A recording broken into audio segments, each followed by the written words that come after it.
Good morning children. आज हम इस वीडियो में देखेंगे फंक्शन का डीपीपी नंबर 1 और उसके फर्स्ट 5 क्वेश्चन देखने जाएंगे। पिछले वीडियो में हमने समझा था फंक्शन क्या होता है, डोमेन क्या होता है, कोडोमेन क्या होता है, रेंज क्या है, वैल्यू ऑफ द फंक्शन क्या है, इमेज प्री इमेज क्या होती है। अभी जाके इस पर बेस्ड क्वेश्चन देखने वाले हैं। तो फर्स्ट क्वेश्चन देखिए डीपीपी 1 का, एफ आर टू आर। तो मैंने पिछली वीडियो में भी आपको बताया था आर टू आर का मतलब क्या है। डोमेन भी आर है और कोडोमेन भी आर है, लेकिन फंक्शन दो तरह से डिफाइन हो रहा है। x belongs to q, q यानी रेशनल नंबर। तो जब रेशनल नंबर है तो वैल्यू 1 आएगी, और जब रेशनल नंबर नहीं है, नॉट बिलोंग्स टू q, तो रेशनल नहीं होता है तो क्या होता है, इरेशनल नंबर। और दोनों मिलके क्या बनते हैं, रियल नंबर। आपको मालूम होगा। तो यहाँ पर फंक्शन दो अलग तरह से है। रेशनल है अगर x तो 1 है, और रेशनल नहीं है यानी इरेशनल है तो -1 है। और इतने सारे छोटे छोटे पॉइंट्स में पूछे गए हैं। तो हम देखते हैं। फर्स्ट क्वेश्चन में आपसे पूछा गया है f1/2। f1/2, 1/2 क्या है, रेशनल नंबर है, और रेशनल नंबर के लिए 1 आएगा तो वैल्यू हो जाएगी 1। रीजन बाई चांस समझना है तो एज 1/2 बिलोंग्स टू q ऐसा लिख सकते हो आप। रेशनल नंबर है इसलिए वैल्यू 1 आएगी। अगले में पूछा गया है f pi, and we know that pi is irrational number, तो -1 हो जाएगा। जब रेशनल नहीं है मतलब इरेशनल है तो -1। Reason pi is not rational, इतना भी लिख दोगे ठीक है, या pi is irrational number. Third, f√2, you know very well √2 is also irrational number, so answer will be -1। अब यहाँ हर एक में रीजन देने की जरूरत नहीं है, एक दो आपको समझ में आ गए। अगर बाई चांस किसी क्वेश्चन में पूछा जाता है, यहाँ पे देखिए कहीं रीजन नहीं पूछा गया है, तो डायरेक्ट आंसर पर देना है बस। सिर्फ समझाने के लिए मैंने आपको बता दिया।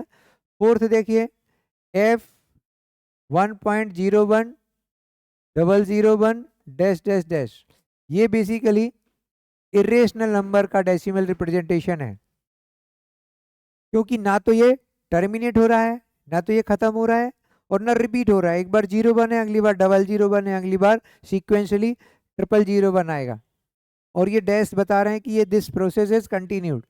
तो ये बेसिकली एक इरेशनल नंबर है, इसलिए इसकी वैल्यू आएगी -1। अब यहाँ पे जरूर आपको लिखना चाहिए कि 1.010001 dash dash dash does not belongs to q, irrational number है वो, इसलिए -1 आएगा। फिफ्थ देखें, फिफ्थ में बिल्कुल सिमिलर है, लेकिन 01001 यहीं पर टर्मिनेट हो गया, खत्म हो गया। तो अब डेसिमल ये टर्मिनेटिंग हो गया, टर्मिनेटिंग यानी rational number, so answer will be 1। तो ये 9th-10th का कॉन्सेप्ट भी यहाँ पर यूज हो रहा है, ध्यान रखिए 11th के साथ साथ। क्योंकि ये टर्मिनेटिंग डेसिमल है तो आप कह सकते हो 1.01001 belongs to q as it is terminating decimal. Terminating decimal rational number के होते हैं। नेक्स्ट देखते हैं क्या दिया हुआ है। सिक्स्थ में अगेन 1.0101 टेस्ट टेस्ट टेस्ट। अब इसमें देखिए 0101 साफ दिख रहा है कि रिपीट हो रहा है, तो ये क्या है, रिपीटिंग या नॉन टर्मिनेटिंग। ये भी रेशनल नंबर होता है, इसलिए इसकी वैल्यू भी 1 आएगी। Reason 1.0101 test test test is non terminating.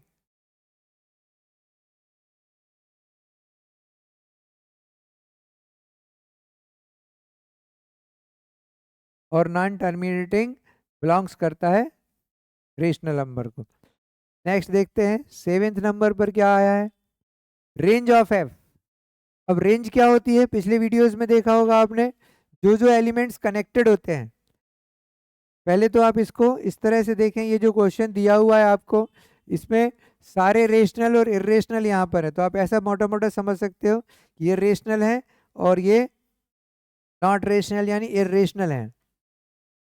लेकिन सारे के सारे रेशनल 1 से कनेक्टेड है और सारे इरेशनल -1 से कनेक्टेड हैं।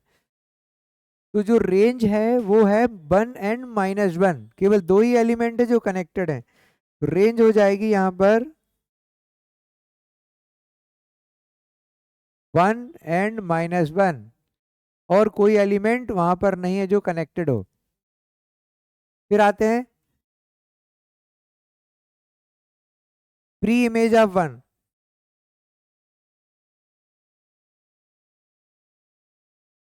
तो 1 की प्री इमेज सारे के सारे रेशनल नंबर हैं।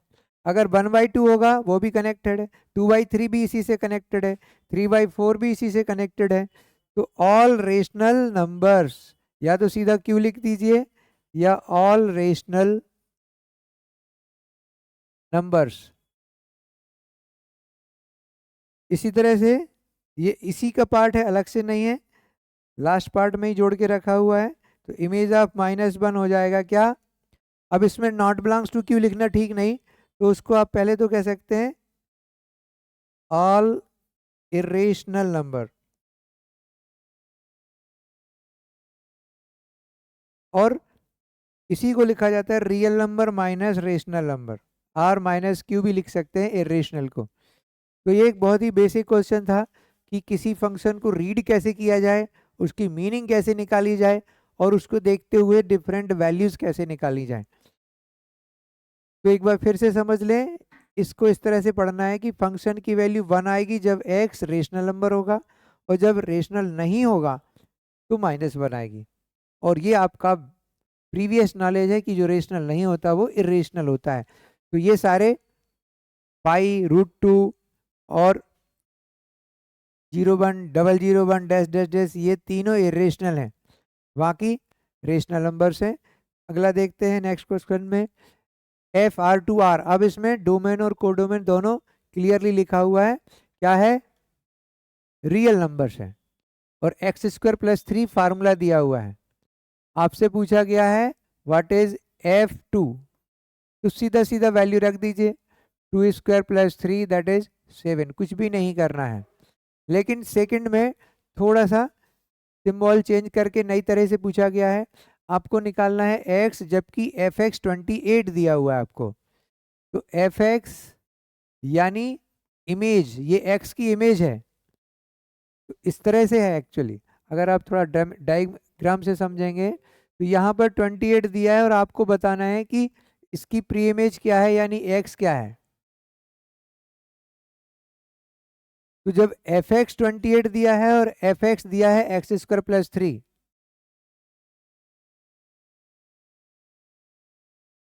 तो दोनों को इक्वेट कर देंगे, तो x² + 3 हो जाएगा 28। तो x² विल बी 25 और x विल बी √25, लेकिन प्लस माइनस आएगा, तो फाइनली +-5। अब -5 आएगा कि नहीं आएगा कैसे पता चलेगा। तो x क्या है, रियल नंबर है, दिया हुआ डोमेन रियल नंबर है, और रियल नंबर में -5 भी आता है, इसलिए आंसर +-5 होगा। थर्ड पार्ट देखते हैं सी। इसमें 39 की प्री इमेज पूछी हुई है, तो इसी क्वेश्चन को सेकंड जैसा ही थर्ड है, बस लिखने का पैटर्न बदल दिया। अब यहाँ पर आपको सिंबॉलिकली लिखा था, यहाँ साफ साफ लिखा है प्री इमेज ऑफ 39। तो एक्चुअली आप इस तरह से मेंशन करेंगे, pre image of 39 will be f-1 39। ये सिंबल हमने पिछले वीडियो में देखा था, प्री इमेज के लिए f⁻, पावर नहीं है बट वो एज ए लिखा जाता है एज ए पावर -1, बट वो सिंबल है प्री इमेज दिखाने के लिए।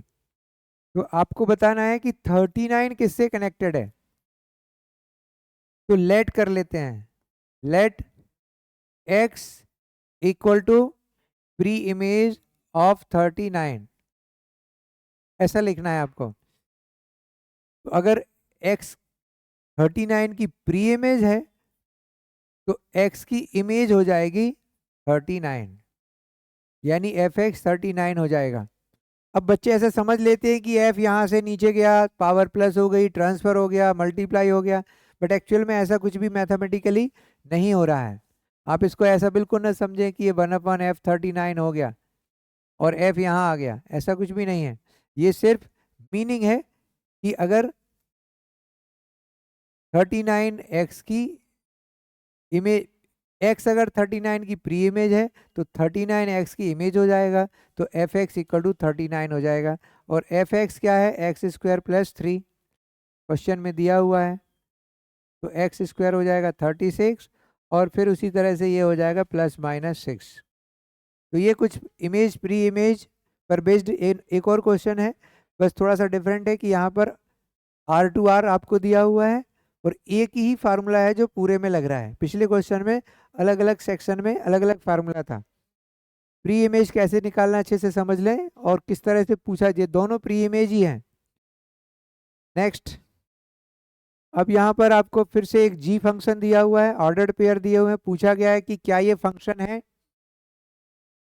तो अब यहाँ पर डोमेन को डोमेन तो दिया नहीं है कि आप चेक करो कि एलिमेंट्स कौन कौन से हैं डोमेन में, तो सिर्फ इमेज के बेस पर आपको बताना है कि कोई वैल्यू रिपीट तो नहीं हो रही यहाँ पर।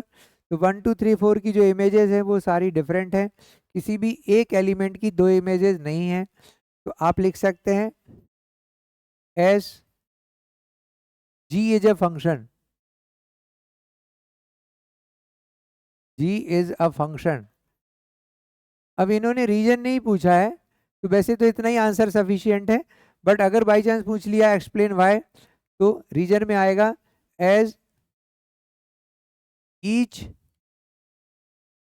Element has unique image. इतना सफिशिएंट है रीजन देने के लिए। सेकंड में देखिए, ये ज्यादा इंपॉर्टेंट है आपको, if this is described by the formula, यदि आपको ये जो रिलेशनशिप है इनके बीच में, अगर इसको हम अल्फा एक्स प्लस बीटा से रिप्रेजेंट करें तो अल्फा क्या होगा और बीटा क्या होगा, ये पूछा गया है। यानी आपको बताया कि फंक्शन का फार्मूला एक्स को इस तरह से कोई मल्टीप्लाई कर दें, कुछ ऐड कर दें, इस तरह से बनाना चाहें तो क्या मल्टीप्लाई करेंगे और क्या ऐड करेंगे, ये आपको बताना है। तो ये जो ऑर्डर्ड पेयर दिए हैं इनमें से कोई भी एक ऑर्डर्ड पेयर ले लें और हम लिखेंगे एज 1 1 बिलोंग्स टू जी। अगर 1 1 बिलोंग्स करता है मतलब 1 की इमेज 1 है, तो 1 की इमेज 1 हो जाएगी, ऐसा मैथमेटिकली हम लिख सकते हैं। और इमेज कैसे निकालते हैं? फार्मूले में वैल्यू पुटअप करके एक्स की जगह 1 रख देंगे तो ये उसकी इमेज हो जाएगी। तो G1 will be alpha plus beta. Alpha beta दो अननोन है, तो हमारे पास कम से कम दो इक्वेशंस होना चाहिए उनकी वैल्यू निकालने के लिए। तो ये पहला पॉइंट ठीक से समझ लें, जो फार्मूला दिया उसमें अल्फा और बीटा अननोन है जिसकी वैल्यूज हमें निकालनी है। तो पहला ऑर्डर्ड पेयर हमने ले लिया 1 1 बिलोंग्स टू जी, तो 1 पर जब फंक्शन लगेगा तो इमेज 1 आएगी और फंक्शन की जो फार्मूला है उसके अंदर रखेंगे तो उसकी इमेज आ जाएगी। इसी तरह से कोई दूसरा ले सकते हो आप, 2 3 या 3 5 या 4 7। तो आप आसान है कि सेकेंड वाला ही ले लें, 2 3 बिलोंग्स टू जी। अब डायरेक्ट लिख सकते हैं वैसे तो, लेकिन फिर भी चलिए, G2 की इमेज 3 हो जाएगी, alpha into 2 plus beta equal to 3, यानी 2 alpha plus beta equal to 3। ये सेकेंड इक्वेशन है, इसमें से इसको माइनस कर दीजिए तो बीटा कैंसिल हो जाएगा, बाई 2 माइनस 1, तो 2 alpha plus beta minus alpha minus beta, 3 minus 1, तो बीटा कैंसिल हो गया, अल्फा इक्वल टू 2 आ गया। इसको फर्स्ट इक्वेशन में रख दीजिए, पुट इन 1, तो alpha plus beta equal to 1, तो 2 plus beta equal to 1, so beta equal to -1। यानी अल्फा 2 और बीटा -1 रखेंगे तो इनके बीच में जो रिलेशनशिप है वो रिलेशनशिप फार्मूले में कन्वर्ट हो जाएगी। Therefore F x is 2 alpha -1, sorry 2x -1। Alpha और बीटा की वैल्यू पुटअप कर दी, तो ये इसका फार्मूला बन गया, या रिलेशनशिप जो इनके एलिमेंट्स के बीच में है उसका फार्मूला निकल आया। हमको अल्फा एक्स प्लस बीटा दिया था, कोई भी दो ले सकते हो, मैंने फर्स्ट सेकंड लिया, आप थर्ड फोर्थ ले सकते हैं, दोनों से दो इक्वेशंस बन जाएंगे अल्फा और बीटा के, और उससे आप वैल्यू निकाल सकते हैं। अब एक पॉइंट यहाँ पर समझना है कि ये जो रिलेशनशिप था एक्स का जी एक्स के साथ, यानी एक्स इधर और ये उसकी इमेज जी एक्स, इनके बीच में जो रिलेशनशिप है वो फार्मूला है 2x-1। और 2x-1 जो है उसको कहते हैं, वो है linear polynomial ax plus B, इसकी फैमिली का मेंबर है वो ax प्लस बी 2x-1। और आपने पढ़ा होगा इसको लीनियर पॉलिनोमियल बोला जाता है, अगर x की पावर 2 हो गई तो क्वाड्रेटिक हो जाएगा। तो इस तरह से ये लीनियर पावर के कारण इस रिलेशनशिप को लीनियर रिलेशनशिप भी कहते हैं। यानी ये फंक्शन जो दो नंबर को कनेक्ट कर रहा है आपस में, वो जो कनेक्शन है, जो रिलेशनशिप है, वो लीनियर रिलेशनशिप है, क्योंकि इसमें पावर नहीं आ रही, पावर 1 है वेरिएबल की या एक्स की। तो इस तरह से जो अगला क्वेश्चन है वो इसी पर बेस्ड है। इसी तरह के ऑर्डर्ड पेयर दिए हैं, be a linear function from Z to Z, find F x.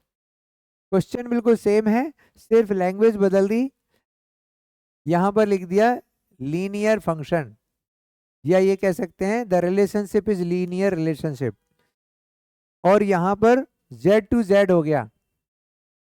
पिछले क्वेश्चन में डोमेन नहीं दिया था, सिंपल आपको ऑर्डर्ड पेयर दिया हुआ था, यहां पर डोमेन और कोडोमेन भी दे दिया z to z। Find F X, तो बिल्कुल वैसे ही करना है आपको, दोनों ऑर्डर्ड पेयर लेके कर सकते हो ये दोनों, या आप चाहें तो यहाँ चूंकि जीरो है तो जीरो वाला लेने से ज़्यादा फायदा होता है, एक्स की वैल्यू वाली टर्म जीरो हो जाएगी जैसे एक्स की जगह जीरो रखेंगे तो। बट किसी भी तरह से आप इसको कर सकते हैं। ये क्वेश्चन बिल्कुल फर्स्ट के जैसा है और इसका आंसर भी वही है 2x-1। तो आप ये सेल्फ होमवर्क में कर सकते हैं। नेक्स्ट देखते हैं, अब यहाँ पर आपको F X equal to X square formula दिया है, m की वैल्यू निकालनी है, जबकि m के साथ ये दिया हुआ है, तो आप सीधा स्टार्ट करें, या आप चाहें तो पहले वैल्यू भी निकाल सकते हो, वैसे तो डायरेक्ट रख देना चाहिए, बट चलिए f1.1, एफ एक्स क्या है, एक्स स्क्वायर है, तो 1.1 क्या हो जाएगा, 1.1 का स्क्वायर यानी 1.21। फिर f1 क्या होगा, 1 स्क्वायर यानी 1, नीचे फंक्शन नहीं है, सीधा नंबर लिखे हुए नीचे डिनोमिनेटर में, तो सीधा 1.1 से 1 माइनस हो जाएगा, 0.1 आ जाएगा, तो m आ जाएगा 1.21 माइनस 1/1.1 माइनस 1। तो यहाँ से 1.1 में से 1 चला गया तो 0.21, और यहाँ आ गया 0.1।